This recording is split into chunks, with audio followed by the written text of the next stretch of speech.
Stock market's a little flat, but Tesla is up over 7%. We'll talk about that a little bit today.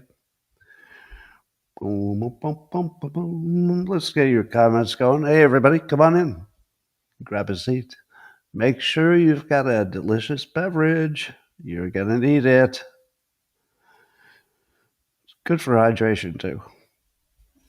So many benefits of a beverage. All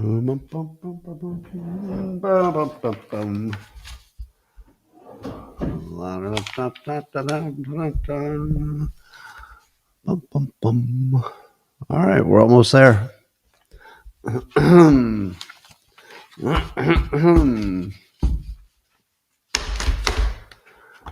Good morning, everybody, and welcome to the highlight of human civilization. It's called Coffee with Scott Adams, and you've never had a better time. But if you'd like to take a chance on elevating your experience up to levels that nobody can even understand with their tiny, shiny human brains, all you need for that is a copper mug or a glass of tankard, shells, a stein, a canteen, jug or flask, a vessel of any kind. Fill it with your favorite liquid.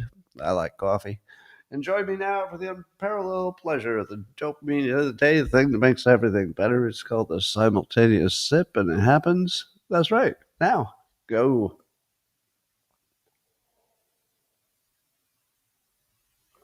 So much better. So, do you all remember how much I was slurring my words for about the last 5 months? Mostly, I think that was painkillers. I think. But I've been off the painkillers now for a number of weeks, a couple of months actually. And for the first time, I'm feeling that my voice has returned. Wow.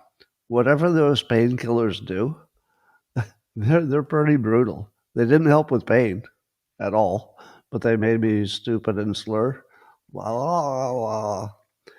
I almost had to quit podcasting because I just sounded like a drunk all the time. Anyway, enough about that. Let's talk about the news. So, you know, the AI company Perplexity, now they're being sued. They've been sued about other stuff, copyright stuff. But now Merriam Webster's is suing them because apparently they surface definitions that look like they came from Merriam Webster's IP. So they're going to have to deal with that. And apparently the lawyers used the word plagiarize to make their point. So they showed the definition on Merriam-Webster of the word plagiarize, and then they showed how it's defined in Perplexity. Same way. That's pretty fun lawyering, using the word plagiarism as your example. Well, you've heard that one of the best uses for AI is writing code, and now I'm getting different opinions. I saw somebody say online today on X that they used to have to supervise a bunch of Indian programmers, which is kind of hard because of the time difference and language and all that. Sometimes language. But other coders say that there are too many examples where somebody relied on AI and it created garbage that they didn't know was garbage until it was kind of too late. So apparently, if you're not an expert at writing the super prompts, and if you don't check every line of code that AI writes, it really doesn't work. Some say. But then others say, oh, yeah, somebody this today said, oh, I did a 50-hour project in 5 hours. So I don't know what's going on here, but there must be certain kinds of, if I had to guess, if it's a type of program that has existed before, maybe it does pretty well. But what if it's a program that you've invented in your mind or it's your assignment and nobody's ever written it before? Can AI do that? I don't know. I don't know. So, you know, I'm the resident AI skeptic that I don't think it will change the world as fast and in the way that people assume, it's just not going to take that many jobs. I just don't think it's going to work that well. I don't know that the robots will do the manual labor, unless they're dedicated robots that are, just for industry. That might happen, but no generic robots. I just don't see it happening. And coding, I had thought to myself um, that if I were to stop doing this podcasting, I might be tempted to spend all my day learning to code, because if you add AI to your, modest skills, you could theoretically get a lot done, and then maybe invent an app or something. But I thought maybe I could never get there, because somebody also who knew a lot today said that you have to be really, really knowledgeable even to catch AI's mistakes and to know how to give it a prompt. So we don't seem really close to getting rid of programmers. It looks like there'll be pockets where AI makes a really big difference, but in general, you're going to need somebody who really knows what they're doing, or else it's useless. Well, Elon Musk, he seems to be making all the right moves with Tesla lately, now that he's out of politics. So, one of my predictions that I kept in my head, I feel like I did not say this out loud, but maybe you can remind me if I ever said this out loud. People have really short memories. And I assumed that if Elon Musk ever left politics and just said, all right, I'm going to work on my companies again, that people would get over it and all of their hatred for Elon would go away. And I thought in a matter of months. Well, Tesla shares have reached all the way back to, I think, above where they were before they took a dump when Elon got into politics. We've got the robotaxi is in operation and expanding. We've got full self-driving. We've got, apparently the numbers are pretty good. I was looking at a post by Nick Cruz Patain. He has this. There are more affordable models coming. He's got his pay packages in place. But here's the best part. This is pure Elon Musk. He just bought allegedly, although Grok says it's not true, but I think Grok might be a little behind. So I'll take a fact check of this if this turns out to be fake news. But I did see that Elon allegedly bought $1 billion of Tesla shares on Friday. Now, that would be sort of an unusual thing to do. It's not sort of the time when people would buy $1 billion of their stock. More likely, this is a time when people would be pruning their stock and using the money for something else. But he put $1 billion into Tesla. Now, why would he do that? Well, he said repeatedly that the stock could go up by 10x, 10 times. He obviously believes this is really going to happen, with robots and self-driving cars and stuff. And so his $1 billion probably will make him $10 billion. So he made one trade. It's probably worth $10 billion in a few years. So anyway, in case you don't know, I do own some Tesla stock. So when I talk about the stock price and the future of Tesla, you should know that I have a monetary incentive. I don't think it's affecting what I say, but people are biased people. So in all likelihood, it's biasing what I say about Tesla. I saw a post from an ex-user, Ryan Lundquist, who showed a picture where he turned his garage into a pub, kind of a pub hangout place for the neighbors, with a pool table in the middle and all kinds of cool bar-like decorations in the wall and stuff.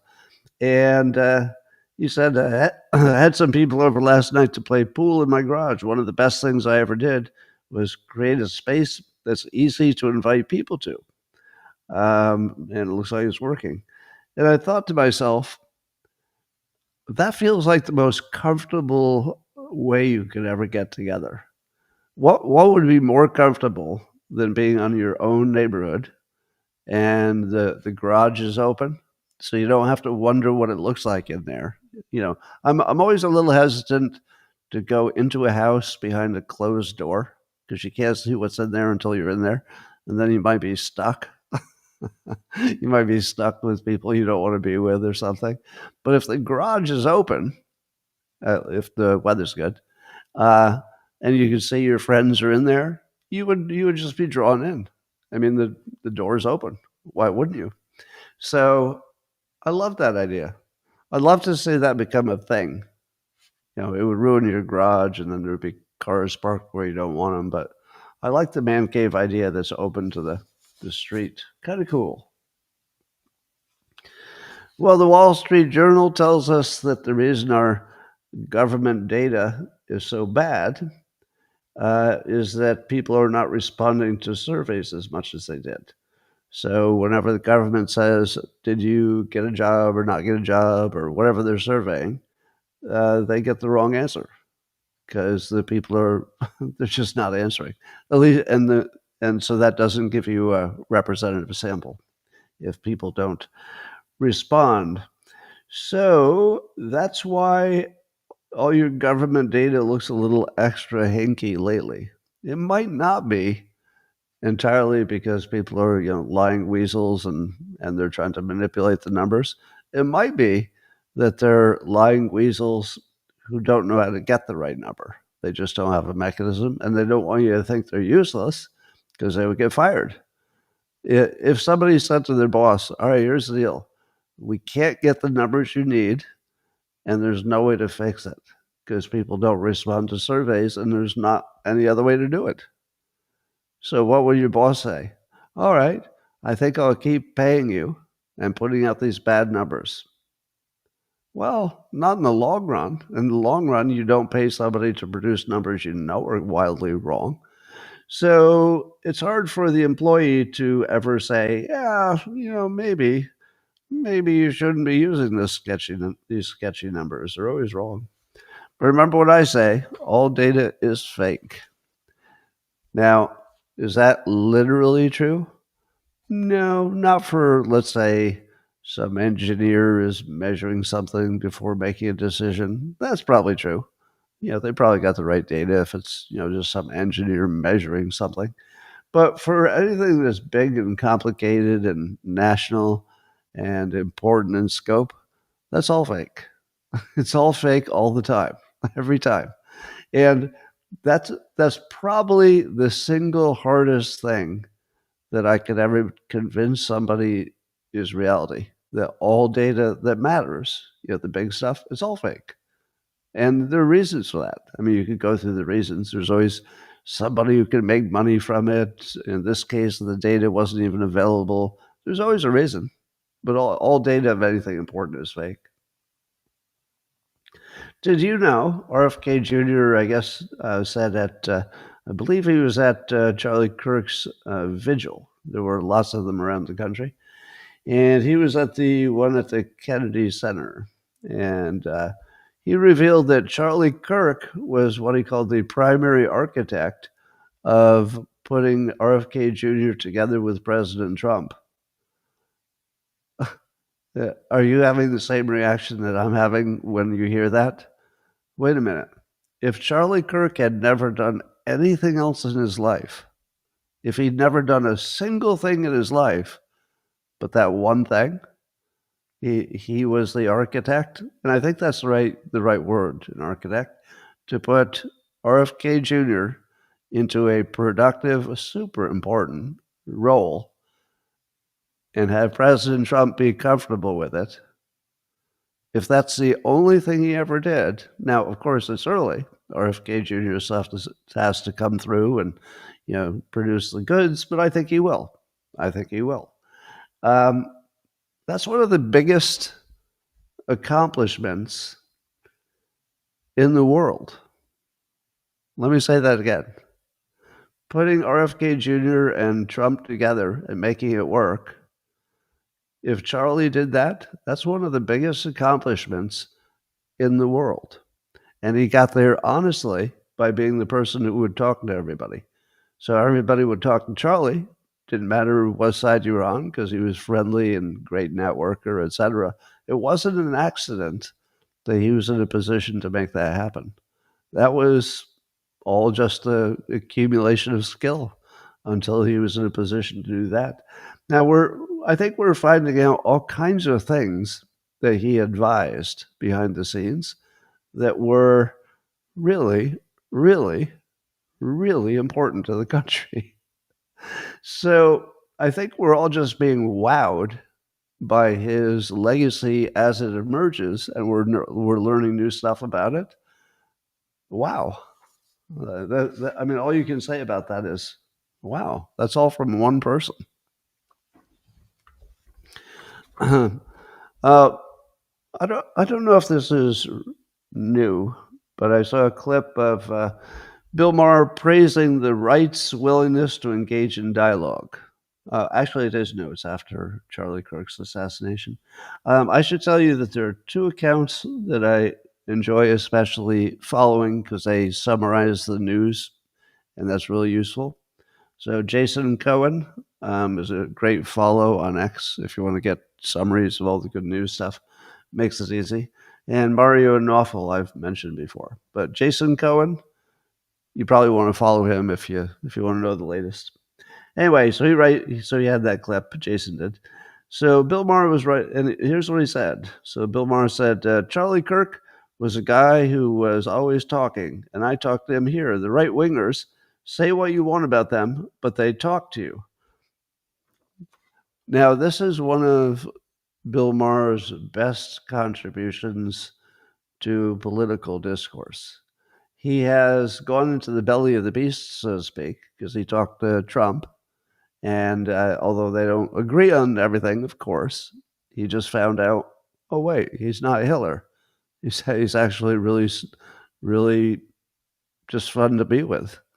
And then he hangs out with Charlie Kirk on his other show, and he comes away saying, "Huh, he's totally open to talking about anything."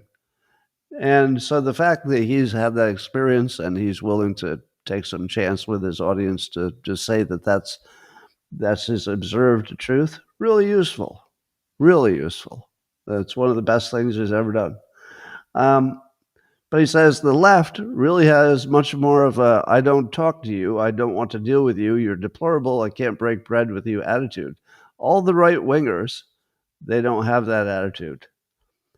Can you believe that he said all the right wingers? He said all the right wingers will talk to you. As far as I can tell, that's true. Can you think of any exception? Can you think of anybody who would say, I won't talk to you? I've never seen that. Never seen it. My experience with the left is the same as yours. They don't want to talk to you. They want to talk over you, and they want to make sure you don't talk. Why do they do that? I believe, and this might sound like I'm hyperbole or I'm exaggerating to make a point or something like that. I'm not. So the following is dead serious.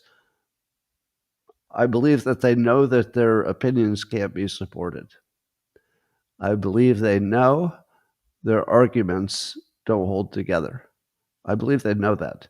And probably the reason they know that is most people rehearse their arguments in their head. So at least you know what you would have said if somebody asked you.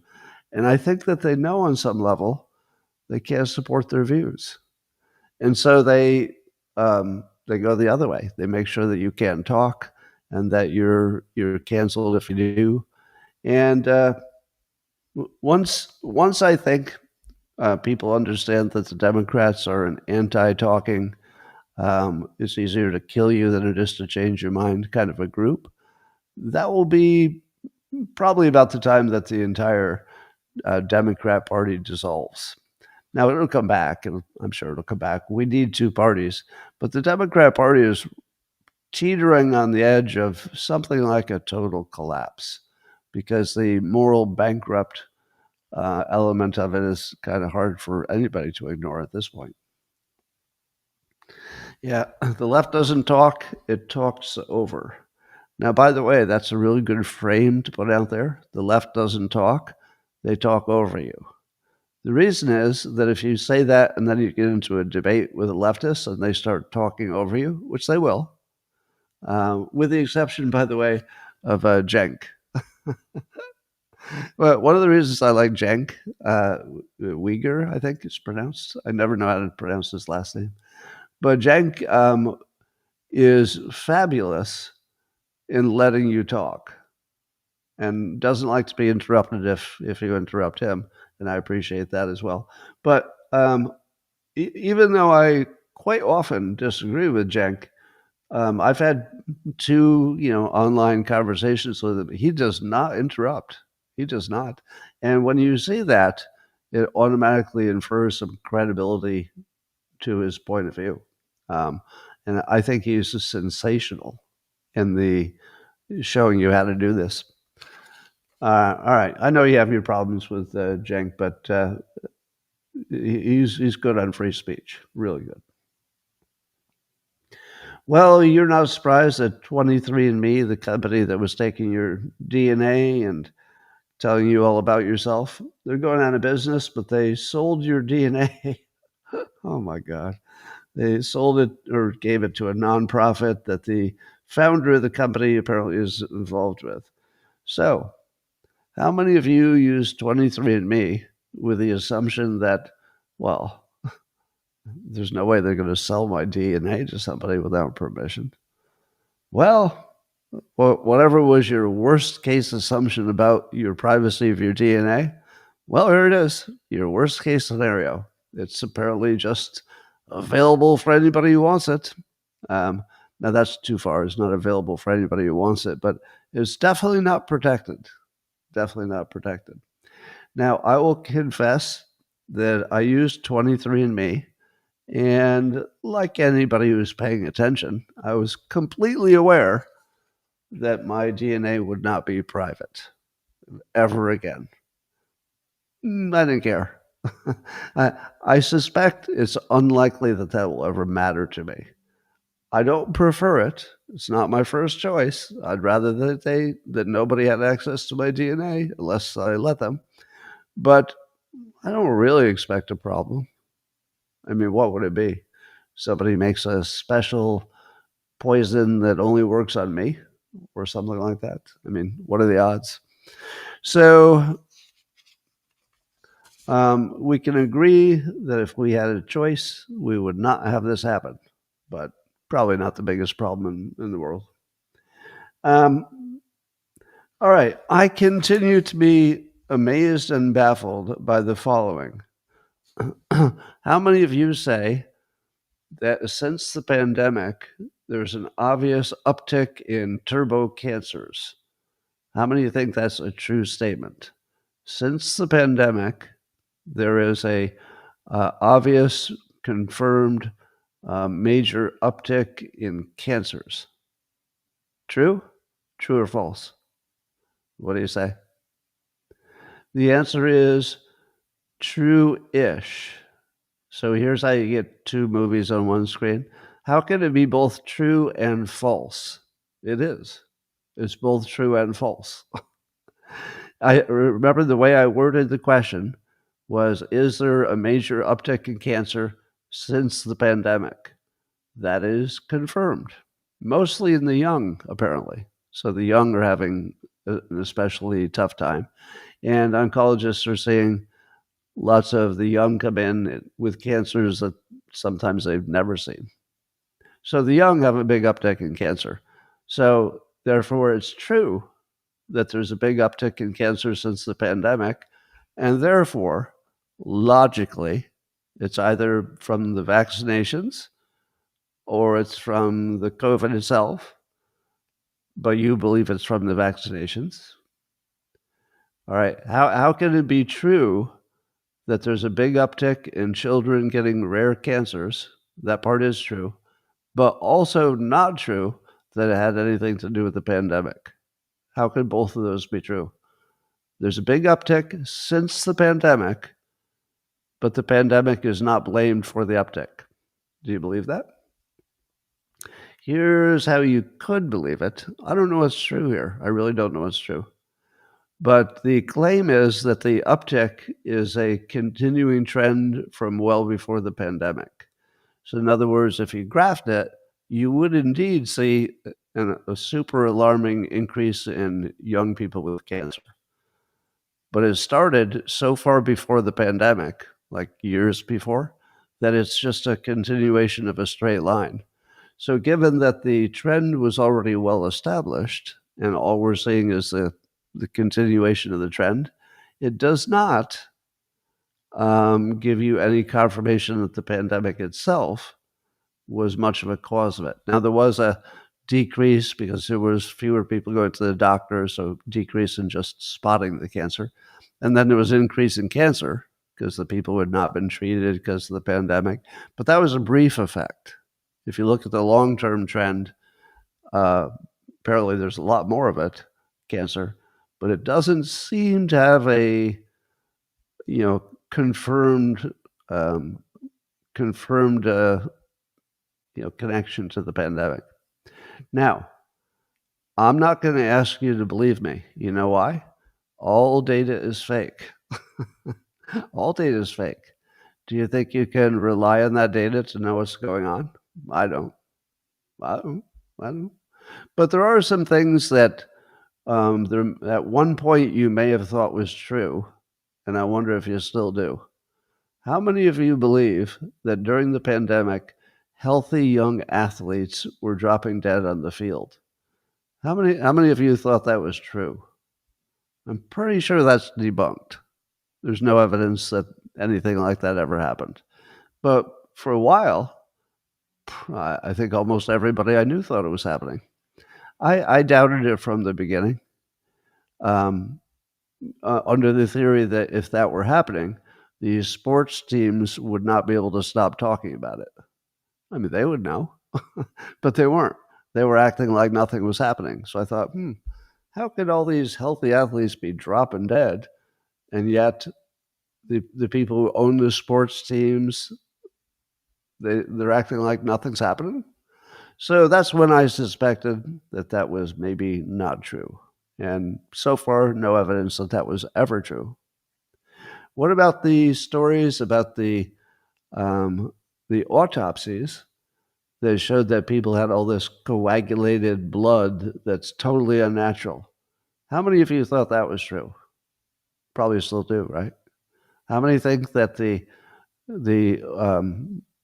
morticians, when they're preparing the body, how many of you think they're seeing unnatural blood? That's not true. That's not happening. Yeah, apparently the reality beyond that is that it's normal and well understood that sometimes dead people have that coagulated blood, and there's nothing really that changed. Now, that's what I believe to be true. So it's always useful to look at how many things you once thought were true that now there's no evidence they were ever true. Now, could I be wrong about one of those things? Absolutely. Could I be wrong about everything in terms of the risks? Absolutely. Because there's no data that I would trust to set me straight or to confirm that I was right. There's no data I trust about the pandemic. But it is fascinating that such obvious questions, we don't really know. Don't really know, even now. All right.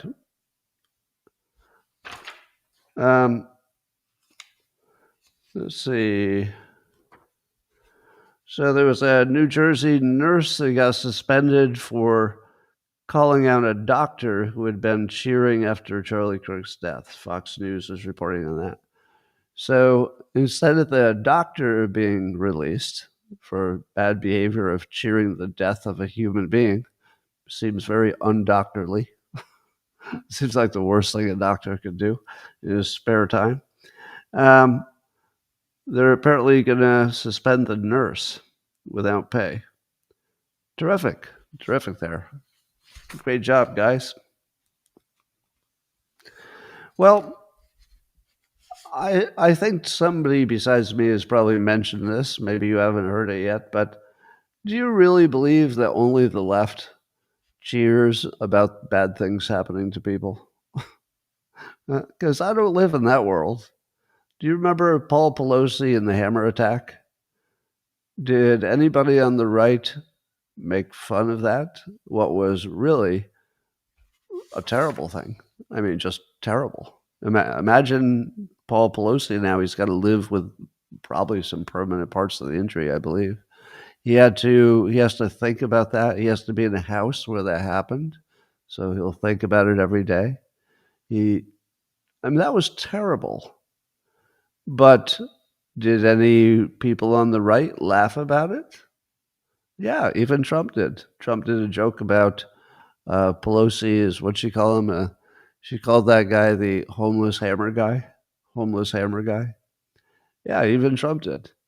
So um, I'm going to say two things that sound like they're contradictory, but I'll tell you they're not. One is I don't think either side has the monopoly on cheering for people that they think are monsters having a bad day, even if they're not a monster. I mean, I don't have a particular problem with Paul Pelosi. Um,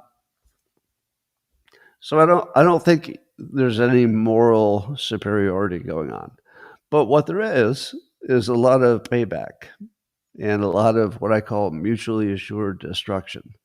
So the right is having a good old time canceling as many of the Charlie Kirk haters who made the mistake of going public with their cheering. And I'm all for that. I'm all for it. Not because the right is morally superior, but because once canceling becomes a thing, you gotta cancel back. I just don't think there's anything else you could do. Could it make things worse? Might it escalate the canceling? Maybe. But I'll tell you what you can't do is nothing. What you can't do is nothing. And if it if it changes the balance of power, I'd like to see people getting canceled for calling the right Nazis or fascists. If we could take it to the next level, that'd really be fun. Really be fun. So I'm 100% in favor of the canceling, as cruel and tough as they are, because it needs to work both ways. You can't have the canceling work in one direction. Absolutely not. Bad analogy? Well, let me explain analogies, since 75% of the public doesn't know how an analogy works. An analogy does not try to make every element of the analogy the same as the subject you're talking about. Because if it were the same in all the ways, it wouldn't be an analogy. It would just be the same thing. And that wouldn't tell you anything. So, if you can find the part about the Paul Pelosi that's the same, then you'll know what I'm saying. But if you say, but Scott, you fool, there was no hammer involved in the Charlie Kirk thing, so your stupid fucking analogy is terrible.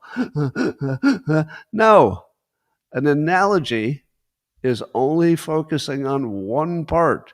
In both cases, something had happened to somebody on one side of the political aisle, and other people had fun with it.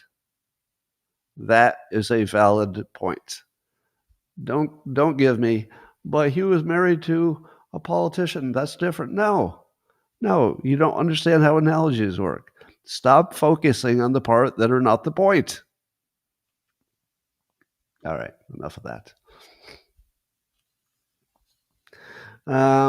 So Washington, D.C., the mayor says that the police will no longer cooperate with ICE to get rid of illegal people in the city, illegal migrants. And I believe I saw the mayor of Memphis acting a little bit like he wasn't so into having help. He seems like he's playing it both ways. It's like he's against it because he's on the left, but he's sort of in favor of it a little bit. He's a little bit confusing. I can't get a read on the Memphis mayor. But Trump says that he'll maybe declare national. What the hell was that? Cat. We'll declare a national emergency and federalize DC if he has to. And I believe he would. I believe he would actually carry through with that. All right. Um, and now Trump is threatening on a Truth Social. He threatened the governor of New York State, who has now endorsed the communist Zoran Mamdani for New York City mayor. And so Trump says that he doesn't like that she is endorsing the communist, as he would say. And then he says, no reason, we'll be watching the situation closely, no reason to be sending good money after bad. So he's actually threatening that he would withhold federal money from New York State because the governor is backing communists for mayor. To which I ask, is that legal? Can the federal government withhold federal money that's been approved because he doesn't like the politics of one of the politicians or one or more of them? That doesn't seem like something that would pass through the courts, but I don't know. We'll see if it makes any difference. So the updates on the Tyler Robinson, the shooter.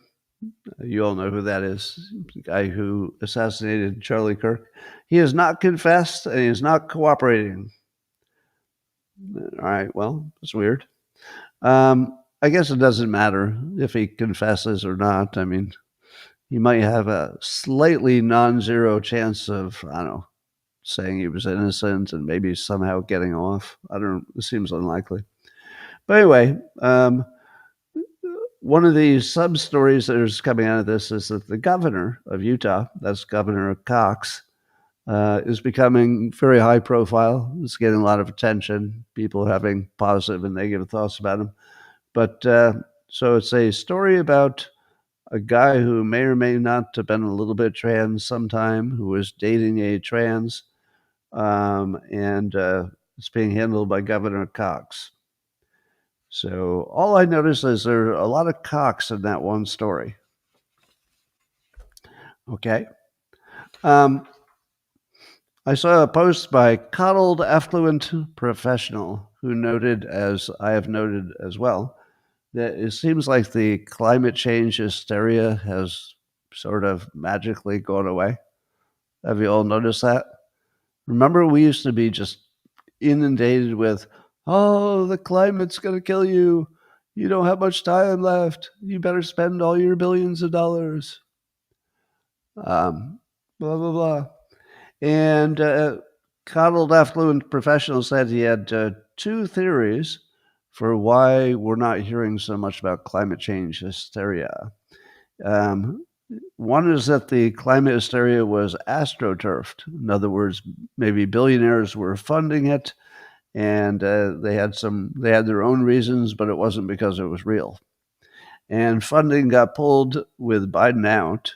So it could be that the people who were looking to make gigantic amounts of money by convincing you that the green stuff, well, not the green stuff, but more the climate hysteria was real, they don't have any money to make because the money spigot dried up. So instead of saying, oh, it's worse than it was before, because now we still have the climate emergency, but can you believe it? The money to address it has been taken away. So now it's way worse, right? So if the funding had been taken away, shouldn't there be more complaining about the emergency? Not less, unless the degree of complaining was directly related to how much important people thought they could make in terms of getting funding from the government. It's a pretty good theory. I don't know if it's true, but another one is there's so much money to be made in AI that no one wants to criticize the energy industry anymore. Because if you go hard on climate change and clamp down on, let's say, fossil fuels, we would kill our AI industry. But Is the AI industry the same as whoever might be funding and talking about and worrying about and astroturfing the climate change? I feel like those worlds overlap, but not in an important enough way. So I don't know about that. The other possibility, I think Mike Cernovich mentioned this, is that now that Greta Thunberg is uh, I guess she's a Palestinian supporter or Hamas supporter, whichever way you want to go on that. So she's off the board as if it never mattered. You have to wonder, why would Greta go from this is the biggest problem in the world to another problem that, of course, is dire and drastic, and it's a huge tragedy, but it's also just a tiny little part of the world. How do you go from climate change will kill us all, billions of people, to, well, now I'm only going to pay attention to this little tiny piece of the world? So it kind of makes it look like she's just sort of into causes and not so much into worrying about climate change. It makes it look like she didn't mean it. I can't read her mind, but when you change from the biggest problem in the whole globe to a little tiny problem in one part of the world, it's hard to take you seriously what you said about the big problem. You'd still be working on it. Somebody else said in the comments that climate change was always a luxury belief in Europe, but Europe is having financial problems. So is it really the biggest problem in the world if the first thing you do when you have financial problems is you stop paying for it? It doesn't really match the biggest problem in the world, does it? It kind of puts the lie to it. It's like, wait a minute. As soon as money gets tight, that's the first thing that gets unfunded, the biggest problem in the world. Now, I realize there's a timing difference, but even so, it feels like not being taken seriously. And then I'm going to give you the Scott take on this. My take is that the reason it's no longer a hysteria, climate change, is that the data has been so not cooperating now for several years. And we just don't have the signs that they promised us. Has it not been, how many years have we been told that the water level is going up and it didn't? This year, again, the number of named storms is down instead of up. The number of lives lost to climate disasters, down. So pretty much everything from the coral has recovered. The ice, it's a little unknown, but it doesn't look like it's melting as fast as they said. And let me summarize that for you. All data is fake. The entire climate change thing was based on data, right? Do you think any of that data was real? I didn't. I never believed that they could measure the temperature of the Earth well enough to know how it's changing from year to year. No. In the real world, that's not something humans can do. It's just too hard. No. We don't have like a new technology. We've got a bunch of thermometers that we put in different places around the Earth. Yeah, they're in structures, but of course, there are heat islands, and they replace them, and sometimes they guess what it would have been if it used to be there, but it isn't. I mean, it's just a mess. So, climate change, I'm not expecting to make a big comeback, but I could be wrong. According to Bank of America, 26% of U.S. workers sought financial help in 2025, which would be up from 13% in 2023. I don't know what that means exactly, to seek financial help. Does that mean they couldn't pay their bills? Does that mean that they applied for a credit card? Would that be seeking financial help? So I don't know what that means, but if it were true that 25% of workers didn't have a way to meet their bills, which I hate to say it, but that feels like that might be about right, based on my lived experience. I don't see many people who can pay their bills. Do you? By that I mean, obviously, I know some rich people who can pay their bills, but the people who are not, legitimately rich, they don't really have any plan to ever be able to pay their bills. In the long run, their expenses are way more than their earning potential. And it seems like there's a lot of them. And if you told me that it's up to 25%, I would say I'm not that surprised. But I would tell you again, I don't know if I mentioned this, but all data is fake. And that might be fake data, meaning that whatever they mean by seeking financial help, who knows what that means. Well, there have been a bunch of China negotiations. I think Rubio is doing it, and Trump is happy about the outcome. So I guess those talks are over. Trump is planning to speak to President Xi of China on Friday, and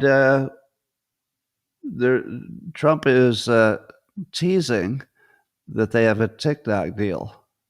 Now, do you believe that China agreed to a TikTok deal that Trump would be happy with without agreeing to the overall trade deal?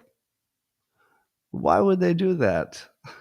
Why would they give that up unless they had gotten everything they could get from the larger trade deal? Does it sound to you likely that he's got a TikTok deal? To me, it feels like President Xi is playing, loosely with the football. I feel like she's setting him up. I don't think there's going to be a deal.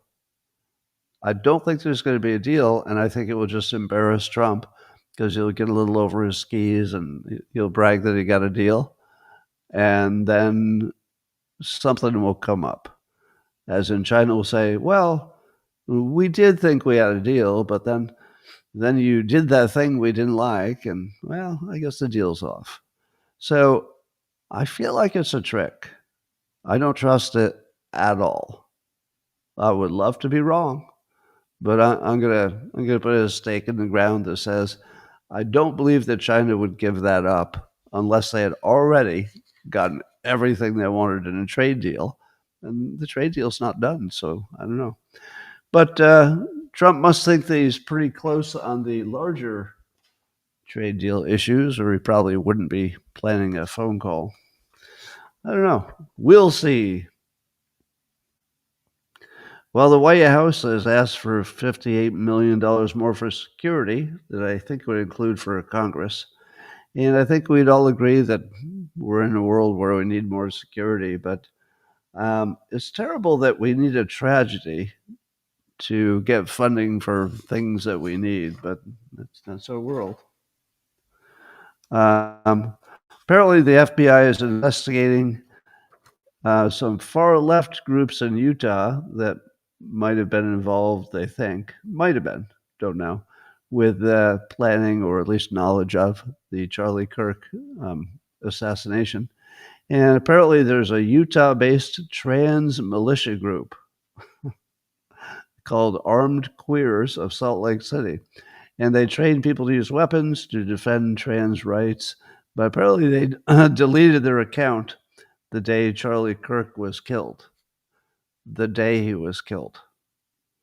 So, do I have this wrong? That the day that Charlie was killed, we had no idea that trans was involved in any way, right?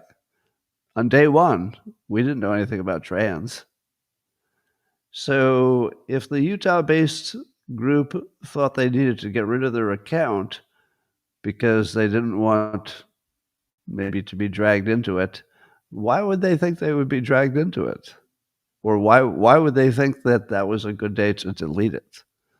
Unless they thought the trans thing would come out and they already knew more than the FBI knew. So I would say that's pretty suspicious. So we'll find out. Like most of you, I think it's nearly impossible to imagine that at least the what do you call it? the romantic partner trans of the shooter, at least the romantic partner knew the plan. Don't you think? It's hard for me to imagine that they operated alone and, you know, nobody knew. So I guess we'll find out. So the UK and the US are going to do some big nuclear energy deal with each other, and BBC is reporting on this.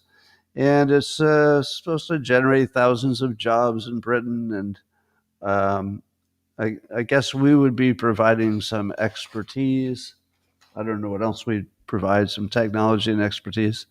But my question is, how does the United States have extra anything for the nuclear world? Now, if we did have extra anything, then probably makes perfect sense that Great Britain gets the benefit of some of that. Good ally. But my understanding of the nuclear energy expertise in the United States is that it's way, way underpopulated because there have been so many years where we're sort of out of that business. Or if you're talking about, maybe startups or new ways of doing things, maybe it doesn't matter how many there used to be because they wouldn't have the right training anyway. So are we training these great engineers and stuff from scratch and getting enough for our internal use? We have so many now that it makes sense for us to share those people. I have questions. I'm not sure this is a good idea for the United States, but might be. Well, also in Utah, a man named Adib Nasir has been arrested and charged with weapons of mass destruction. So apparently he was in possession of weapons of mass destruction. Now, since I assume he did not build a nuclear bomb, what would be the weapon of mass destruction? Poison, right? Some kind of chemical. So there's some bastard in Utah that had probably the chemicals to take out a city. Well, they got him. And my question is, when I see a story like this, how many things does the FBI stop? The only thing I can understand why there haven't been, gigantic wave of terrorist attacks like once a week in the United States. The only thing I can figure, the only way that makes sense, given that we know how many people have the capability and the desire to blow things up in the US, the fact that it doesn't happen almost every day suggests that the FBI or some intelligence agency has so much control over communication in this country that they catch every one of them. Is that possible? Are we catching every one of them? Because if they talk about these things, we've got some kind of program that sniffs every single communication and says, whoop, that's a little sketchy. Let me tell the FBI about that. I can't think of any other reason that we would have relatively so little terrorism on the homeland because we're stopping it before it happens. How are we doing that? Like, how do you get them all? There's no other crime in which we catch everybody, So it's got to be some kind of massive surveillance that catches every mention of explosives or weapons of mass destruction. So the other possibility, the only other way I can explain it, is that it's fake to imagine that there's a terrorist risk and that they're so rare that if you did absolutely nothing to try to stop them, you'd have about the same number. Is that possible? You'd only have a big one every 20, 40 years or something. Maybe that's just the rate that would be the most and the least. It could be that there's nothing that really changes that. I don't know. Well, here's some math to blow your mind. Owen Gregorian did a little math. And did you know that Turning Point USA, so that was Charlie Kirk's organization, had around 21 chapters, 2,100 chapters, and that represented about 250,000 students. that were associated with Turning Point USA. That's a lot. 250,000, 2,100 chapters. Does that seem like a lot? 2,100 chapters? Well, it's not a lot, because apparently since the assassination, there have been 32,000 requests for new chapters, from 2,100 to 32,000 requests for information about becoming a chapter. 2,100 to 32,000. Now, that's the kirking that we're all feeling. There is an amount of energy being released that we don't fully appreciate yet. So Owen does some math, and he says, based on the previous numbers, if 2,100 gets you 250,000 students, then if you went to 32,000, you'd end up with something like 4 million members. Well, what if that happens? What if Turning Point USA ends up with 4 million young people? That changes just about everything. So again, if you think you understand the impact of Charlie Kirk, you have to give him some amount of credit for Make America Healthy Again, right? And you'd have to give him credit for the Turning Point organization, both before and after his death. These are enormous, just enormous contributions to the body politic. Trump is, according to Newsmax, is adjusting his stance on what kind of workers to let in the country. And you remember the story about the South Korean battery factory in Georgia that it was discovered that most of the employees were from South Korea? So the whole reason that we ask other countries to build things in our country is so that the jobs go to Americans. But they beat the system by building it in the U.S. to get all the benefits of doing that. And then they shipped in employees from South Korea because there really weren't that many people who would know how to work in a battery factory in the U.S., so that they probably didn't have the option of hiring locally anyway. So they just had to do what they had to do. But so I believe that they decided to pack up their factory and go back to South Korea. I heard that. I'm not positive. But Trump is now saying that, well, maybe we should let skilled people come in for a situation like this, but they would have to do it temporarily until they had trained up enough Americans to do the jobs that maybe the trained people from another country started out in. To which, I don't know how practical that is. If you were a trained person from another country and they said, hey, we want you to relocate to the United States, but only for 3 years because your job is to train Americans to take your job. I don't know. Is anybody going to take that job? Maybe, if you pay them enough.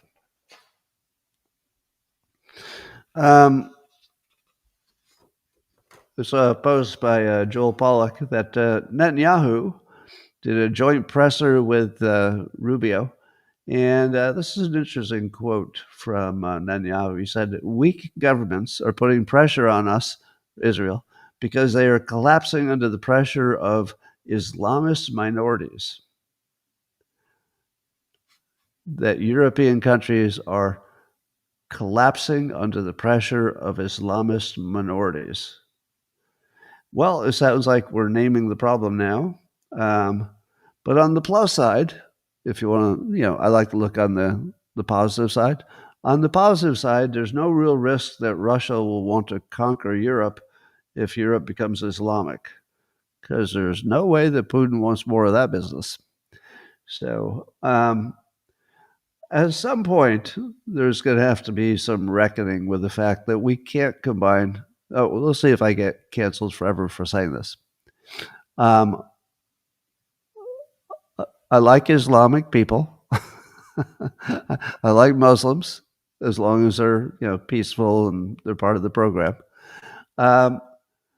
But there's no way that the system that comes necessarily with large Islamic populations, there's no way that the system and the beliefs and the preferences can be assimilated into the United States kind of a, constitutional, free everything. You can't really combine them.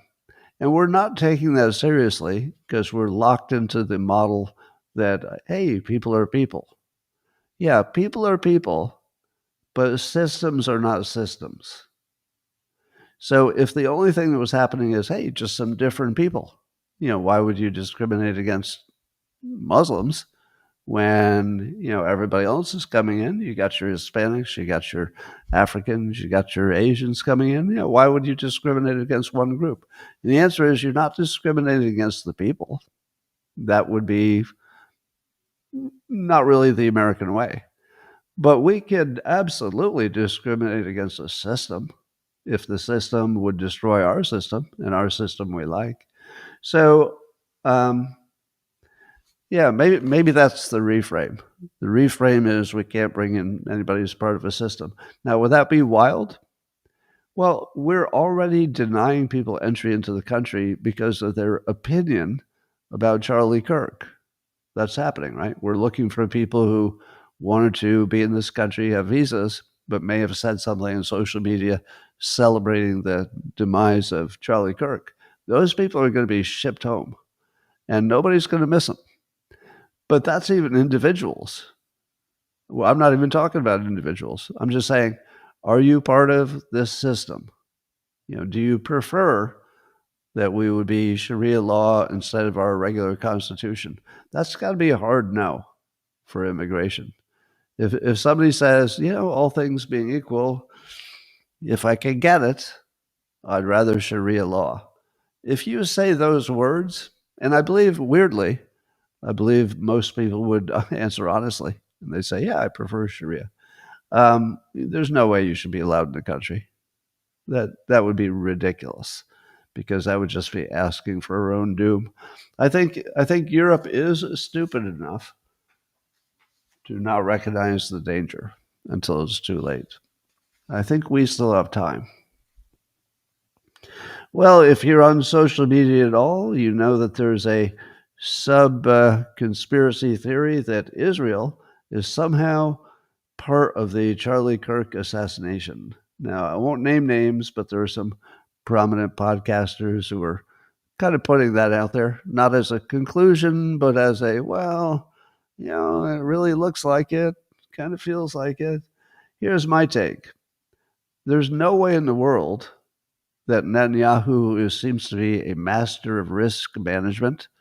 Whatever else you want to say about him, you could be all mad at him for any number of things, but you can't deny that Netanyahu is brilliant, and specifically brilliant in knowing when to take a risk and when to sit it out for a while. That's seemingly his special skill. And, it's impressive. The more you watch it, the more you think, wow, he took some risks and somehow he's making that work. That's amazing. Do you believe that Netanyahu would take the risk of being caught, because we're good at catching murderers? We're pretty good at catching stuff. If we put all of our resources into it, we're pretty good at it. Do you think he would take a chance, no matter what he thought was the benefit of taking Charlie off the field? Because there, some cases, I think Charlie Kirk was not so much in favor of attacking Iran, but I don't know what else they might have some disagreement with. And Israel did say recently that they're probably not done with Iran. So I don't know what that means. But I see no way that somebody as smart as Netanyahu would take a 0.0001% chance of getting caught assassinating a beloved character in the United States.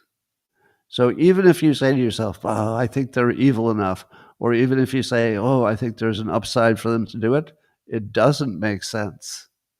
On a risk-reward basis, the right amount of risk to risk losing the United States forever, because that's what would happen. They would lose the United States forever. Do you think he's going to take that chance? Well, the only way it would make sense is if he no, even Mossad wouldn't take that chance. There's nobody who would take that chance. So I'm going to say hard no on the possibility that Israel was in any way involved. And on top of that, the worst plan I could ever imagine is to try to control some crazy trans guy or trans loving guy in Utah. You just wouldn't have the control over the situation that you needed, and yeah, there's none of that that sounds convincing to me. All right. Conor McGregor announced he's going to withdraw from his plans to run for Irish president. I think that has more to do with the fact that he can't get through the nomination process. Ireland has some kind of nomination process that does not involve voters. So I guess I don't know the details, but it doesn't involve voting.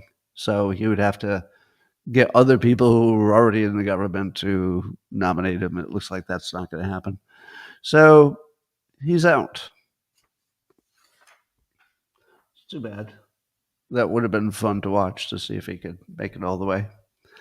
I think this is new news, but the AP is saying that Ukraine drones, they created a fire at one of Russia's top refineries. They've attacked that one before, but did minor damage before. They might have done more now. Now, part of the story by the AP is that there are, in fact, gas shortages in Russia, and that Russia has paused gasoline exports. I don't know how much gas they exported versus, oil, but they've paused gasoline exports, with officials declaring a full ban until September 30th. Now, do you think that Ukraine has a workable strategy? At least, not to win the war and conquer Russia, but do they have a workable strategy to cripple Russia to the point where Russia will make a peace deal that can last? I wouldn't bet on it.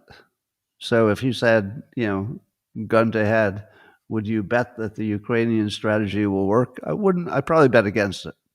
But it's not impossible.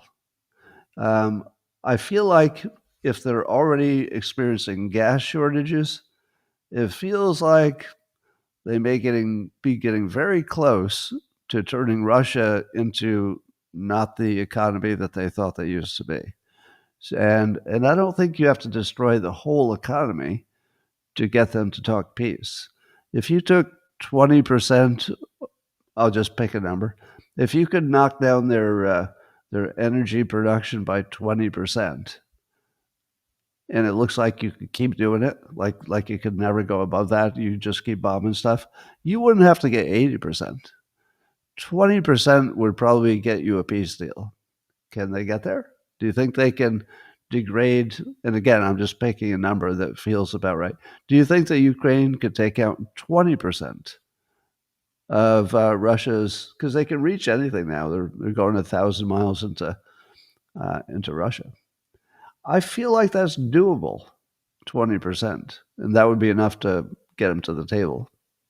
Now, would Russia ramp up the destruction that they're giving Ukraine? Probably. But I also wonder if maybe Ukraine, having been battered so badly and having so many friends around them, I wonder if Ukraine would be in a better position to weather the destruction of their energy platforms. Would Europe and the U.S. just step up and say, all right, well, you took out all of their domestic oil, but we got oil, so we'll make sure they have oil. I don't know. But if it's true that Ukraine could handle destruction of their energy resources better, or maybe they're willing to just take a bigger hit. Maybe Ukraine could handle losing half of their energy. I'm just picking numbers for argument here. Maybe they could handle half, which would be really, really hard, but they have lots of friends. Maybe the friends could make up the difference. Would Russia have enough friends, China, North Korea, Iran, would they have enough friends that if they lost 20% of their energy, they could find a way to make it up? I don't know. So I think there's some chance. Obviously, I'm no military or energy expert, but just watching from the sidelines, I would say there's some chance that this will get Russia to the table. We'll see. All right, ladies and gentlemen, that is my prepared show for today. I'm going to talk to the local subscribers, the beloved local subscribers. And that'll be private. So in 30 seconds, I'll disappear. But for the rest of you, thanks for coming. I hope you come again tomorrow.